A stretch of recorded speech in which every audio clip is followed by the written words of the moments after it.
धौलपुर गांव में एक भीखू नाम का किसान रहता था। भीखू बहुत ही सीधा और ईमानदार। उसकी एक पत्नी सुंदरी और एक बीमार बूढ़ी माँ थी।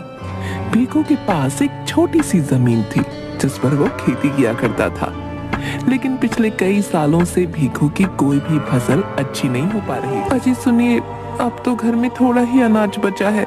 माँ जी की तो तबीयत भी ठीक नहीं रहती, उन्हें तो मैं भूखा भी नहीं रख सकती हूँ।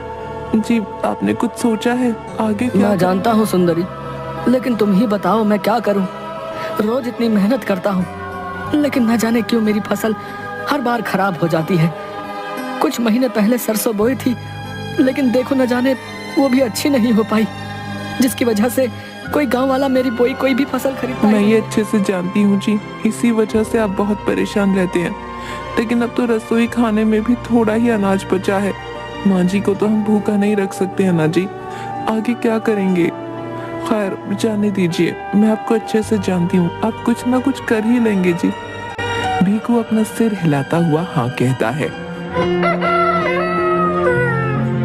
अगली सुबह भीखू अपने खेत की तरफ जा रहा था कि तभी उसे एक आवाज आती है, जो कि भीखू का ही पड़ोसी होता है। उसका नाम जग्गी होता है, जो एक लालची और दूसरों से जलने वाला व्यक्ति था। अरे भीखू भैया, कहाँ जा रहे हो? लगता है अपने खेत की तरफ, अपनी फसलों को देखने जा रहे हो, हैं? अरे भाई अब रहने भी दो, आखिर कब तक अपनी बोई फसलों की आस में रहोगे? अरे कई सालों से तो कुछ नहीं हो पा रहा तुम्हारी फसलों का, अब आगे भैया क्या ही होगा, हैं? अरे जग्गी भैया, मैं तो पूरी मेहनत करता हूँ और आगे भी करता रहूंगा। मुझे पूरा यकीन है आज नहीं तो कल मेरी मेहनत जरूर रंग लाएगी। आखिर बेवकूफ को कोई कितना समझाए। हाँ ठीक है भाई, मैं भी देखूंगा, आखिर वो दिन कितना जल्दी आएगा। भीखू उसकी ये बात सुनकर थोड़ा दुखी हो जाता है। इसके बाद भीखू अपने खेत पहुंचता है और अपनी कुदाल से थोड़ी सी जमीन खोदने लगता है। वहाँ कुछ बीज प्याज की फसल के बो देता है। मैंने प्याज के नए बीज बो दिए हैं, बस भगवान करे इस बार मेरी फसल अच्छी हो जाए। जिसके बाद भीखू अपने घर आता है। तभी उसकी बूढ़ी माँ भीखू से कहती है, अरे बेटा आ गया तू, काफी देर लगा दी बेटा तूने आने में। हाँ माँ, वो मैंने आज नई प्याज की फसल बोई है, इसलिए घर आने में थोड़ी देर हो गई। तुम बताओ, तुम्हारे पैरों का दर्द मेरा कैसा? दर्द तो ऐसा ही है। कल गांव के वैद्य जी के पास गई थी, उनके पास एक औषधि है, लेकिन मेरे पास तो पैसे ही नहीं थे, इसलिए उनसे लेने की हिम्मत नहीं हुई। अरे माँ तुम चिंता मत करो, मैं कल वैद्य जी से तुम्हारे लिए वो औषधि ले आऊंगा। अच्छा चल ठीक है, तू कह रहा है तो ले ही आएगा। मेरे पास तो 1 रुपया भी नहीं है, आखिर माँ के लिए वो औषधि कहाँ से लाऊंगा? अगली सुबह भीखू वैद्य के पास जाता है, जो काफी बूढ़े थे। वैद्य बाबा भीखू को देखते ही, अरे आओ आओ बेटा, कैसे आना हुआ? सब ठीक तो है ना? बाबा क्या ही बताऊं, कल माँ बता रही थी कि आपने कोई पैरों की दर्द की औषधि बनाई है। माँ के पैरों का दर्द बढ़ता ही जा रहा है, लेकिन मेरे पास पैसे नहीं है। इस बार भी मेरी फसल अच्छी नहीं हुई है। बाबा मैं क्या करूं, मुझे कुछ समझ ही नहीं आ रहा है। अरे बेटा, तुम तो जानते ही हो मैं बहुत बूढ़ा हो चुका हूँ।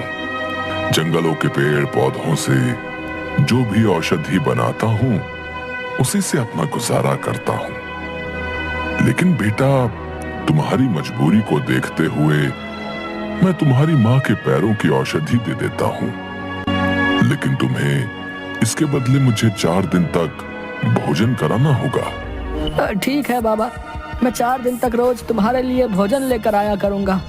जिसके बाद बाबा उसे कांच की शीशी देता है, जिसे लेकर भीखू अपने घर आता है। घर पर उसकी माँ और बीवी होते हैं। तभी भीखू अपनी माँ से, ये लो माँ, मैं तुम्हारी दवाई वैद्य जी से ले आया हूँ, अब तुम्हारे पैरों के दर्द में जल्दी आराम आ जाएगा। अरे मेरे लाल, मुझे पता था तो जरूर मेरी दवा ले आएगा। अब तू देखना बेटा, मैं जल्दी ठीक हो जाऊंगी। तेरे जैसा बेटा पाकर तो मैं धन्य ही हो गई बेटा। ये तो मेरा कर्तव्य था माँ। सुनिए जी, सच सच बताइए, आपके पास माँ जी की दवा के लिए पैसे कहाँ से आए? क्या किसी से आपने उधारी ली है? नहीं नहीं भाग्यवान, मैंने किसी से उधारी नहीं ली। मुझे पैसे कहाँ से आए वैद्य को देने को? सुंदरी, वैद्य जी चाहते हैं कि माँ के औषधि के बदले मैं उन्हें 4 दिन का भोजन खिलाऊं। क्या कहा आपने? 4 दिन का भोजन? ये क्या बोल दिया आपने उनसे? आपको पता है रसोई घर में सिर्फ सीमित ही भोजन रह गया है। ऐसे में अगर हम 4 दिन तक रोज भोजन वैद्य को दे देंगे तो मैं आपको और माँ जी को क्या खिलाऊंगी जी? भाग्यवान, मैं जानता हूँ मेरे पास दूसरा और कोई रास्ता ही नहीं था। माँ के लिए वैद्य जी से वो औषधि लेनी बहुत जरूरी थी, इसलिए मैंने उनकी बात मान ली। जिसके बाद दोनों बहुत दुखी हो जाते हैं। शाम होती है। भीखू की पत्नी भीखू और उसकी माँ को भोजन देती है। भीखू की माँ भोजन खाने लगती हैं, लेकिन भीखू सिर्फ भोजन को देख रहा था। अरे क्या हुआ बेटा, तू भोजन क्यों नहीं खा रहा? अरे माँ, खा लूंगा, अभी थोड़ा मन नहीं है, आप खाइए ना। जिसके बाद भीखू की माँ अपने कमरे में चली जाती है और भीखू अपना भोजन लेकर बाबा के पास जाता है। बाबा, मैं आपके लिए भोजन लेके आया हूँ, खा लीजिए। जो भी मेरे घर में रूखा सूखा था मैं आपके लिए ले आया हूँ। अरे आ गए बेटा तुम, मैं तुम्हारा ही इंतजार कर रहा था। बहुत जोरों की भूख लगी है बेटा। जिसके बाद बाबा उसका भोजन खा लेता है। इसके बाद भोला रोज ऐसा ही करता, अपने हिस्से का भोजन वैद्य बाबा को दे देता। सुनिए जी, आज तो रसोई घर में सारा अनाज खत्म हो गया है। मुझे तो बहुत चिंता हो रही है जी, आज क्या बनाऊंगी? भीखू ये सुनकर बहुत दुखी हो जाता है। भीखू मन ही मन सोचने लगता है, आज कैसे बाबा को भोजन दूंगा। वो अपने खेत में जाता है और देखता है कि उसकी वो प्याज की फसलों में से एक प्याज खिलाई है जो देखने में बहुत सुंदर लग रही है। भीखू उसे तोड़कर अपने घर ले आता है। तभी उसकी पत्नी, ये क्या लाए हैं जी? इस एक प्याज से क्या होगा भला? भीखू रसोई घर में जाता है और एक आटे के डिब्बे को खोलता है जिसमें बहुत ही कम आटा था। तुम इस आटे की रोटी बना दो। क्या बोल रहे हैं जी? इस आटे की मुश्किल से एक, और वो भी बहुत ही छोटी रोटी बनेगी जी। इससे तो किसी का पेट नहीं भरेगा। तुम बनाओ तो सही, तुम इस आटे की छोटी ही सही लेकिन रोटी बना दो। जिसकी बात उसकी पत्नी उस थोड़े से आटे की एक छोटी सी रोटी बना देती है। उसे लेकर भीखू वैद्य के पास जाता है। ये लो बाबा, मैं भोजन ले आया हूँ, लेकिन आपसे माफी चाहता हूँ, आज मेरे घर पर आटा नहीं था। बस जो थोड़ा सा आटा बचा था उसी से मेरी पत्नी ने आपके लिए रोटी बना दी है, और साथ में मैं अपनी प्याज की बोई फसल में से सबसे पहले जो प्याज खिलाई थी वो ले आया हूँ। वैद्य बाबा भीखू की ये बात सुनकर बहुत खुश हो जाते हैं। कोई बात नहीं बेटा, मैं आज यही खा लूंगा। वो रोटी और प्याज खाने के बाद, बेटा तुम वाकई बहुत अच्छे इंसान हो। तुम्हारी रोटी और प्याज खाकर मुझे बहुत आनंद आया। तुम्हारी ईमानदारी और निष्ठा को देखते हुए मैं तुम्हें कुछ देना चाहता हूँ।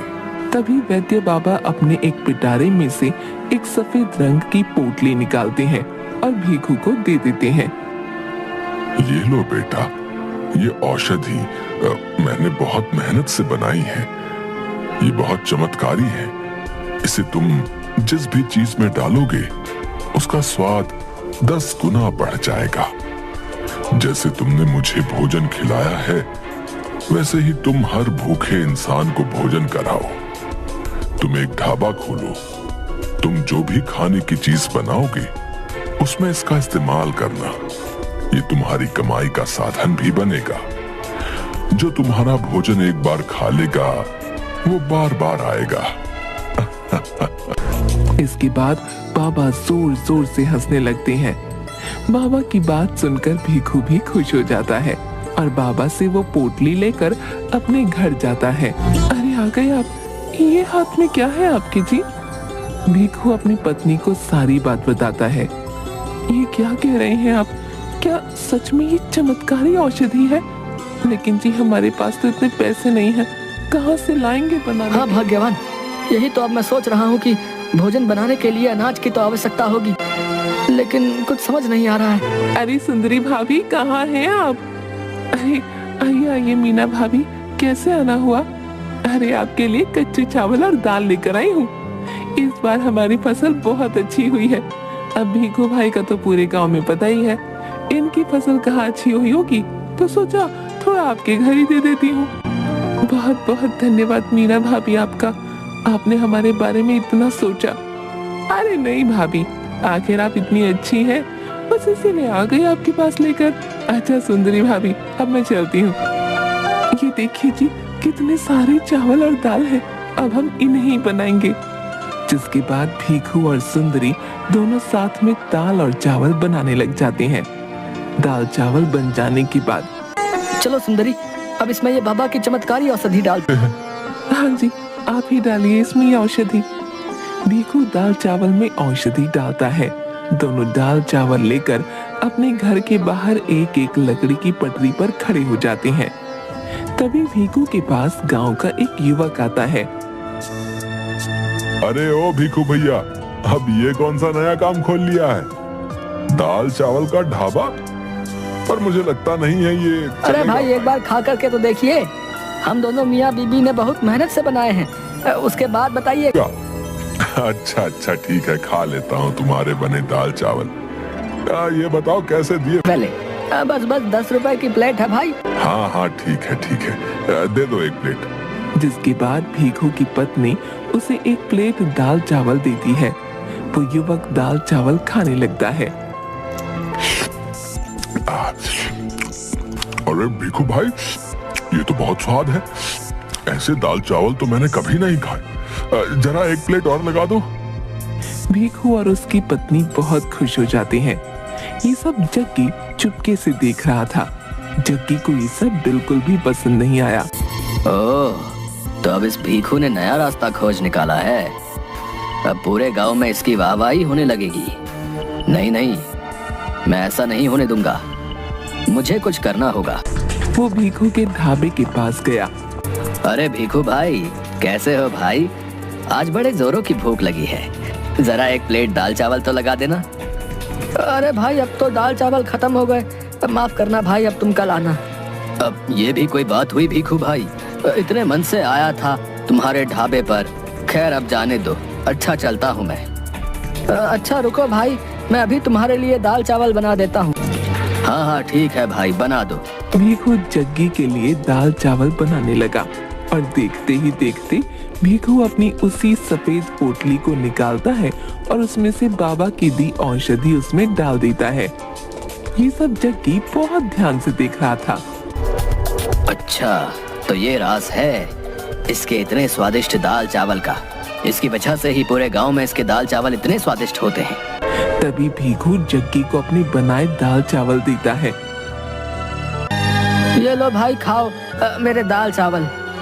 अच्छा ठीक है भाई, मजा आ गया, वाह तुम्हारे दाल चावल खाकर। अच्छा अब मैं चलता हूँ। थोड़ी देर बाद जग्गी फिर से वापस भीखू के ढाबे पर आता है और देखता है कि ढाबे पर कोई नहीं है। वो चुपके से सफेद पोटली उठा लेता है और अपने घर आ जाता है। अब ये हुई ना कुछ बात। अब मैं देखता हूँ कि उस भीखू के दाल चावल कैसे बिकते हैं। अब मैं अपना ढाबा खोलूंगा और खूब सारे पैसे कमाऊंगा। हाँ।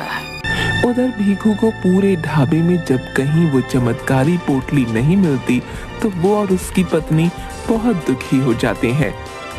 अब हम क्या करेंगे जी? आखिर वो पोटली कौन ले जा सकता है? मुझे तो कुछ समझ नहीं आ रहा है, अब क्या होगा? बाबा, वो पोटली जो मुझे आपने दी थी वो किसी ने चोरी कर ली है। अब क्या होगा बाबा? अब कैसे मेरे हाथ के बने दाल चावल लोगों को पसंद आए? बेटा, तुम चिंता मत करो। जिसने भी वो पोटली चुराई होगी उस पर उस औषधि का उल्टा असर होगा। लेकिन बेटा, तुम उदास क्यों होते हो? तुम जो बहुत मेहनत और लगन से दाल चावल बनाते थे, तभी सभी गांव वाले तुम्हारे बनाए दाल चावल इतना पसंद करते थे। हाँ, मेरी दी गई औषधि स्वाद को थोड़ा बढ़ा, लेकिन तुम्हारी सच्ची निष्ठा और लगन के आगे उसका इतना महत्व भी नहीं। तुम जाओ और फिर से अपने ढाबे पर जाकर उसी प्रेम और निष्ठा भाव से दाल चावल बनाओ। तुम देखना गांव वालों को तुम्हारे बने ये दाल चावल भी बहुत पसंद आएंगे। ठीक है बाबा, मैं चलता हूँ। जिसके बाद भीखू अपनी पत्नी के साथ फिर से दाल चावल बनाना शुरू कर देता है। उधर जग्गी भी अपना ढाबा खोलता है और खूब सारे दाल चावल बनाता है और उसमें वही औषधि मिलाता है। गांव का ही एक आदमी जग्गी की दुकान पर आता है। अरे भाई जरा एक प्लेट दाल चावल लगा दो। हाँ हाँ भाई, अभी लगा दे। तो हूँ। जैसे ही वो आदमी जग्गी के बनाए दाल चावल खाता है, उल्टियां करने लगता है। अरे ये क्या बकवास दाल चावल बनाए हैं? जब बनाने नहीं आते तो क्यों बेचते हो? अरे अरे, क्या हुआ भाई? क्या दाल चावल पसंद नहीं आए? पसंद आने की तो बात दूर है, इतने खराब तो मैंने कभी नहीं खाए। तुम ही खाओ अपने दाल चावल। जिसके बाद गुस्से में वो आदमी वहाँ से चला जाता है। आखिर अब ऐसे कैसे बने हैं? मैं ही खा के देखता हूँ। अरे अरे, इतने कड़वे बने हैं ये तो, इनसे तो मुझे भी उल्टी हो जाएगी। छी छी छी छी। हे भगवान, अब कौन मेरे इतने सारे बने दाल चावल खाएगा? इतने सारे दाल चावल खरीदने के लिए तो मैंने अपनी सारी जमा पूंजी लगा दी। ये क्या कर दिया मैंने? और जग्गी बहुत तेज तेज रोने लगता है। भीखू और उसकी पत्नी बहुत मेहनत से बिना इस बार औषधि के दाल चावल बनाते हैं। सभी गांव वालों को वो बहुत पसंद आते हैं और उनके ढाबे पर फिर से लोगों की भीड़ लग जाती है और बिना उस औषधि के अब भीखू का ढाबा चलने लगता है और भीखू हंसी खुशी अपनी माँ और पत्नी के साथ रहने लगता है।